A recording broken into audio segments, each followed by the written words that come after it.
O último censo que mediu religiões no Brasil foi em 2010. 2010, que colocou ali os evangélicos como 38%, se não me engano, da população brasileira, ou seja, ainda abaixo dos católicos. E semana passada eu divulguei um dado aqui da pesquisa Atlas, que é interessante também, em que não existe nenhum nicho eleitoral que rejeite tanto Lula hoje quanto os evangélicos, né? 80%, a Latam Pulse, vocês podem ver, está lá na Fórum, Latam Pulse, que foi uma pesquisa feita pela Atlas e pela Bloomberg, colocam que mais de 80% dos evangélicos desaprovam o governo Lula. E agora, hoje, a gente está preparando isso através de um relatório de uma gestora de fundos chamada Mar Asset, formado por três, eu vou falar o nome deles aqui daqui a pouco, mas por três economistas que vieram do mercado financeiro, colocam aí o seguinte: o sistema financeiro está apostando todas as fichas no eleitorado evangélico para vencer Lula em 2026. Essa é a grande questão que é trazido nesse relatório. Daqui a pouquinho eu vou disponibilizar junto com a matéria na íntegra, né, que chama Pregando no Deserto. Foi feito em janeiro de 2025, né, por essa consultoria de fundos, né, gestora de fundos, chamada Mar Asset, e que está colocando a Faria Lima em polvorosa. Deram o caminho para a Faria Lima. O que diz esse relatório, viu, Ana? Que, vou abrir aspas aqui, nossa percepção, a percepção deles é de que o Lula será vencido pela direita em 2026. Daí abre aspas, nossa percepção é sustentada em dois pilares. Enxergamos uma inflexão conjuntural na economia, resultado de um ciclo econômico esgotado e com perspectiva de deterioração nos próximos anos. Ou seja, um fator, eles apostam num freio na economia a partir do segundo semestre, justamente porque o Lula está se apoiando muito no incentivo governamental, né? As ações, tanto do empresariado, só que existe um cenário externo aí, contrário a isso, e tem também esse fator taxa de juros, né? E é interessante que eles falam, inclusive, assim, né, no comecinho, eles falam aqui, deixa eu pegar certinho, que a pergunta que eles fazem no início do estudo, viu, Ana? Haverá um gatilho para estancar a piora macroeconômica e dos ativos financeiros brasileiros no futuro próximo? Gente, ativos financeiros são os papéis que eles compram na Bolsa para vencer lá na frente, que já está com juro, um dos maiores do mundo, através da Selic. E eles falam em pior ainda, né? E a receita que eles colocam aqui é justamente que aqui, além da questão da deterioração que eles falam nos próximos anos do cenário econômico, abre aspas, ao mesmo tempo, identificamos uma alteração estrutural na sociedade brasileira, marcada pelo crescimento da população evangélica, que tem influenciado uma mudança no perfil do voto médio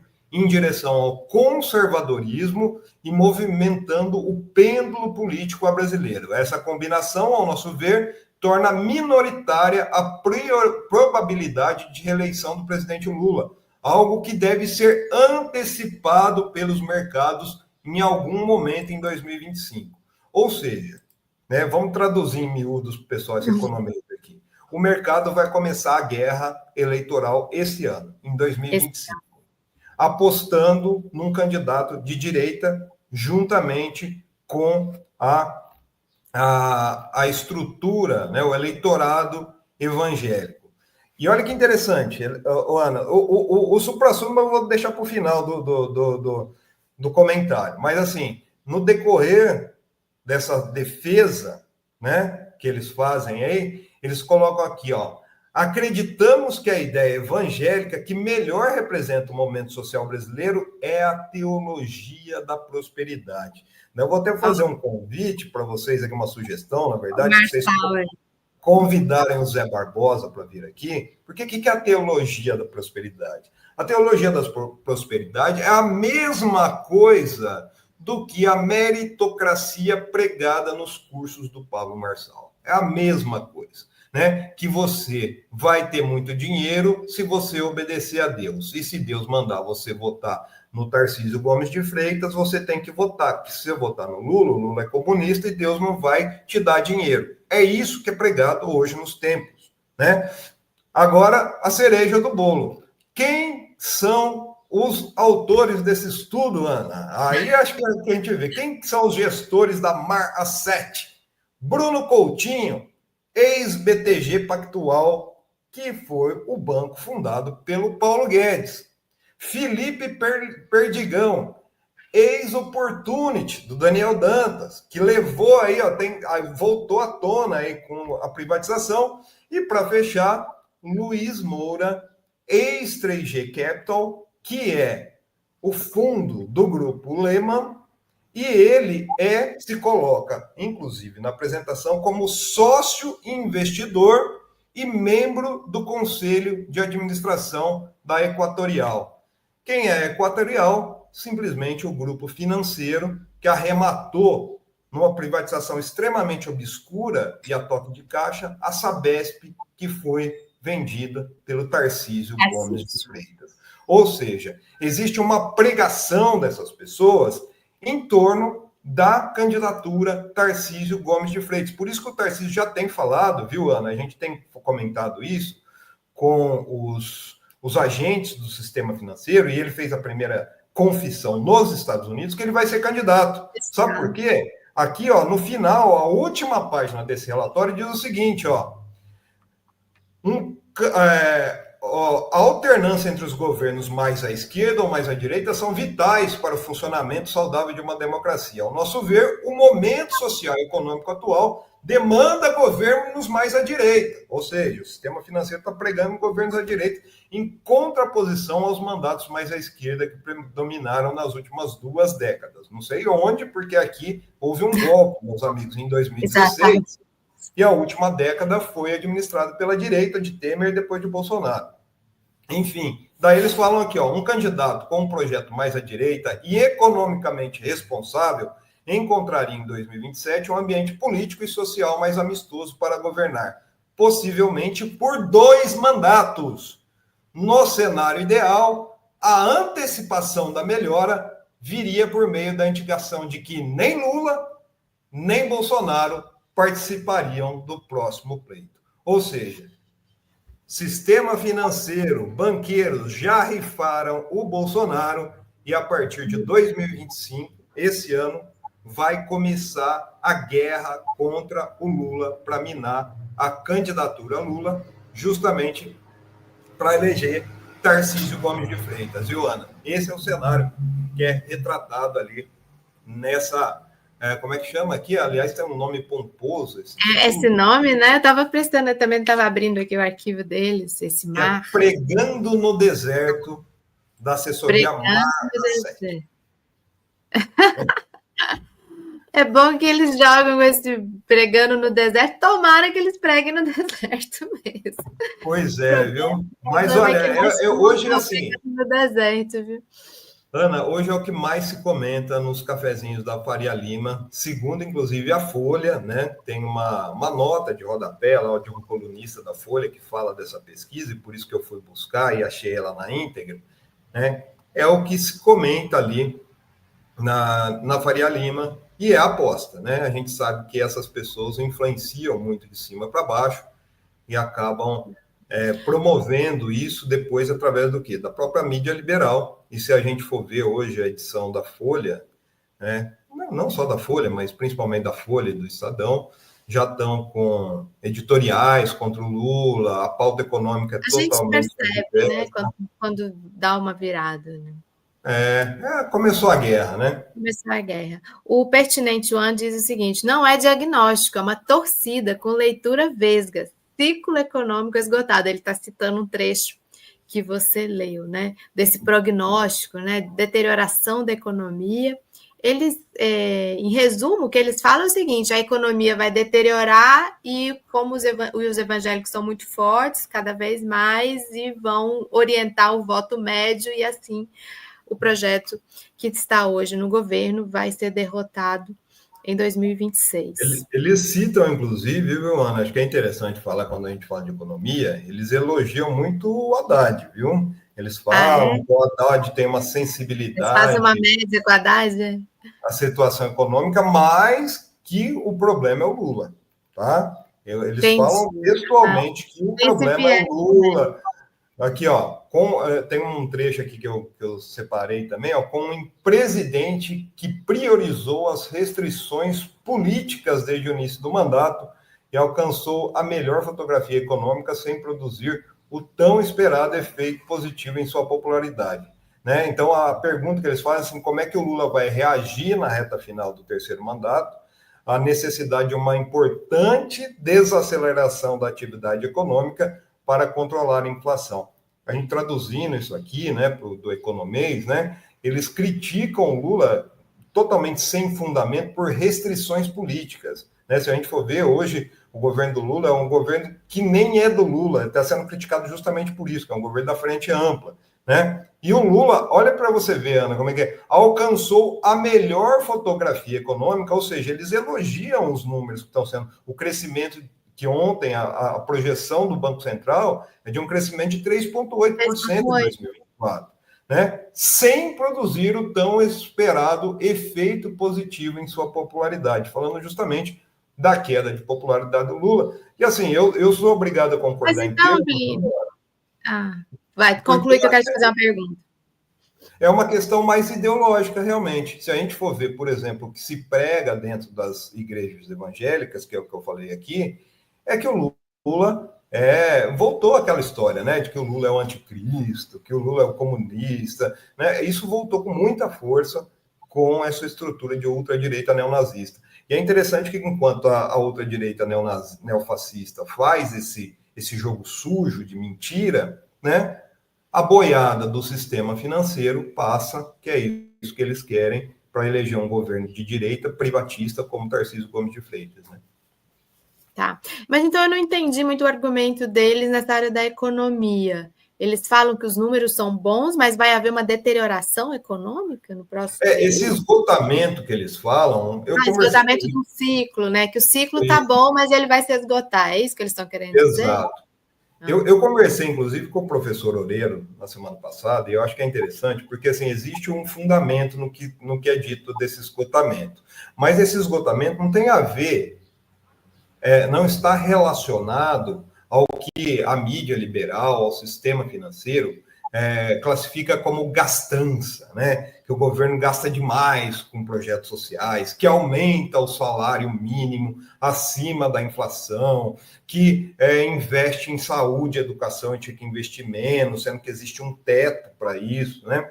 O professor Oreiro diz que isso está muito mais vinculado à taxa de juros. Inclusive, isso não é uma opinião só do professor Oreiro, né? O Alan Taylor, que é um membro do Copom da Inglaterra, né? Ele já havia dito em uma palestra que, ou a gente abaixa os juros para fomentar a atividade econômica real. O que é atividade econômica real? É um investimento. A própria Magazine Luiza, não, a Luiza Trajano, falou para o Galípolo semana passada, está muito difícil investir com juros de 13%, 14%, 15%, né? Porque o que acontece, né, Ana? Quando você eleva muito a taxa de juros, você tira o dinheiro do investimento que gera emprego, que gera renda para a população, para pagar justamente para esses agentes do sistema financeiro, quando eles falam de cenário futuro, aí faz todo um caos com o cenário futuro. Hoje tem CDB pagando 16%, 17%, 18% ao ano, num cenário de um ano. Então, o que é? A pessoa vai correr o risco, o investidor, digamos assim, quem tem dinheiro, né? Ele vai correr o risco de pegar o dinheiro dele e colocar num cenário em que existe todo um terror em cima de desaceleração de economia, de alta de preços, que existe um risco para você investir para criar uma empresa ou para aumentar a sua produção, por exemplo. Né? Agora, esse risco é muito menor se ele pega esse dinheiro e coloca num juros de 18% ao ano. Não está bom um juro de 18% ao ano, 16% ao ano, no CDB? Tem CDB. E, diante da abertura cambial que foi feita pelo Paulo Guedes e pelo Roberto Campos Neto, isso aí são aqueles títulos abutres. São empresas transnacionais que vendem. O Edgar vai estar aqui amanhã falar um pouquinho sobre a questão da criptomoeda, o que aconteceu lá na Argentina, com o Milei, né? Foi lá, fez um esquema lá para ganhar dinheiro com criptomoeda. É uma das principais apostas da ultradireita. Você tem que ter um mercado regulado econômico e você tem que ter foco na geração de uma economia real. O que eles falam economia nesse relatório, na verdade, não é economia. Economia, o que eles falam ali é mercado, é aposta, é cassino que existe dentro das bolsas de valores, que é compra e venda de papéis e de dinheiro, de moedas. É isso, né? Então, eles querem ganhar dinheiro assim, sentadinho na frente do computador, sem investir, sem gerar emprego. Essa é a fase financeira do capitalismo, né? Eu queria trazer, Plínio, e alguns comentários da nossa comunidade, foram muitos, eu selecionei aqui alguns durante esse debate aqui com o Plínio. A Adriana Comurayan, ela diz, bom dia, sugiro um corte dessa fala do Plínio sobre a teologia da prosperidade e os envolvidos, até chegar no Tarcísio e na privatização da Sabesp. Vamos encomendar, vamos fazer. Vamos fazer. Tony Bastos, e atenção que a extrema-direita está pagando anúncios de pastores com discursos anti-governo aqui no YouTube. Estão pegando por aí, né? Tá. Aqui é uma pergunta do Leonardo Reis.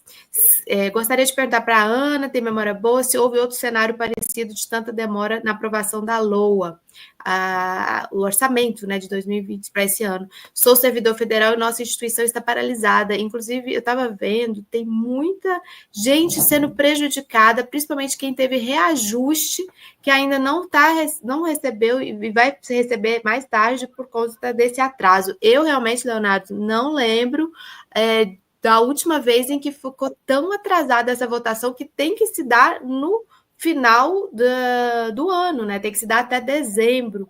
E agora vai ficar para depois do carnaval, né, gente? Vai ficar para lá para 15 de março, parece. O orçamento, o executivo está executando no improviso. Não é no improviso a palavra, tem uma palavra certa, mas acho que é provisório, algo assim, enquanto o orçamento não é aprovado. Mas a gente pode apurar, Leonardo, quanto tempo isso não acontece.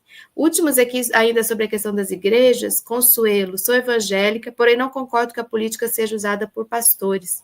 Infelizmente, tenho frequentado pouco a igreja, ando decepcionada. E o pertinente... esse aqui a gente já trouxe, ele falando que não é um diagnóstico, que Vou trazer o último aqui, não é diagnóstico, é torcida. A Eliane diz, muitos deputados ainda estão indo para os templos centrais fazendo campanha desde cedo aqui em Pernambuco, está sendo assim. Os líderes estão ganhando dinheiro desses partidos para fazer campanha. Ou seja, muito pano para manga ainda nesse debate, né, Plínio? A gente agradece você trazer e vamos acompanhar a sua matéria que vai sair lá no portal da Fórum. A qualquer momento. Vou dar uma detalhada nessa história toda lá e colocar o relatório na íntegra, que vocês vão ver, é um descalabro, gente, é um descalabro. Eu abri aqui, estava dando uma olhada, realmente. E realmente, assim, o que a gente precisa ficar muito atento a isso, porque existe essa questão, o pastor, né? Eu lembro muito de uma música do Raul Seixas, viu, Ivan e Ana, que dizia que os sonhos desfazem aquilo que o padre falou, né? Ele falava de padre ainda. Porque é uma autoridade, né? Essas autoridades religiosas, e hoje em dia você vê pastor de tudo, pastor surfista, pastor de pet, pastor de não sei o quê, e assim, existe uma autoridade no que se fala, e como o pessoal tá colocando aqui no chat, existe um movimento perene, não é uma coisa eleitoral. Na verdade, o que a gente sabe, né, é que existe um projeto político que foi firmado lá em 2026, nos anos 70, para uma dominância dessa população, né? Fazer do Brasil o país de Cristo, toda aquela história, só que a gente acabou não vendo a exclusão que existe nisso, né? Aliás, vou sugerir já uma pauta para a gente carnavalesca. Eu tenho estudado, viu, umas coisas que fogem um pouco da política e da economia, mas também é política, como diria o Joaquim Barbosa, tudo é política. Eu tenho analisado os enredos, sambas enredo das escolas de samba, tanto em São Paulo quanto no Rio. Gente, eu nunca vi uma resistência cultural da população negra tão forte quanto é o que vai na Avenida esse ano. É muito interessante isso, porque a gente vê que também, enquanto existe uma radicalização desse movimento evangélico, existe um crescente orgulho cada vez maior dessa população negra expor suas raízes, expor sua religiosidade. Salgueiro vem com o samba enredo que vai derrubar Sapucaí, lindo, e vai falar sobre o quê? Sobre Exu, né? Que é o diabo para os evangélicos. Então, vamos deixar para a semana que vem, mas eu vou preparar um negócio bacana para a gente falar sobre isso. Pode ser? Daí a gente sai um pouco dessa coisa de política. Boa. Com certeza. Obrigada. Pauta pré-carnavalesca. Beleza. Isso, beijo, valeu. Beijo, até amanhã.